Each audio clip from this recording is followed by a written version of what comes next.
বিসমিল্লাহির রহমানির রহিম। সদ্য ৯/৫/২০২৬ তারিখ সকালের দিকে আমি মোবাইল ফোনের মাধ্যমে সংবাদ পাই যে শেখেরকোলা ইউনিয়নের তেলিহারা গ্রামের উত্তরপাড়ায় একটা পুকুরে নবজাতকের লাশ ভেসে আসে।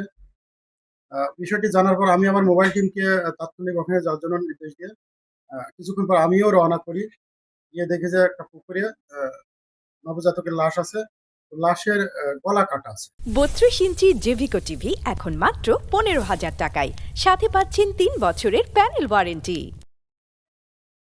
আমার আয়ু লাশের সুরতাল করে। আমি ঘটনাস্থলে উপস্থিত থেকে এবং আমার টিম নিয়ে এই ঘটনা কে করেছে সেটা শনাক্তকরণের জন্য চেষ্টা করি। এলাকাবাসীর সহযোগিতা কামনা করি। আমি কিছুক্ষণের মধ্যে জানতে পারি যে পাষণ্ড মা তার নবজাতককে গলা কেটে ওখানে ফেলা রাখছে। আমি তখন সকলের এটা তথ্য সংগ্রহ করে পাষণ্ড ওই মাকে জিজ্ঞাসাবাদ করি। সে প্রাথমিক জিজ্ঞাসাবাদে আমার কাছে ঘটনার সত্যতা স্বীকার করেছে। লাশ আমরা নিয়ে আসছি। লাশ ময়নাতদন্তের জন্য মেডিকেলে পাঠাবো এবং এই ঘটনায় মামলা প্রক্রিয়াধীন।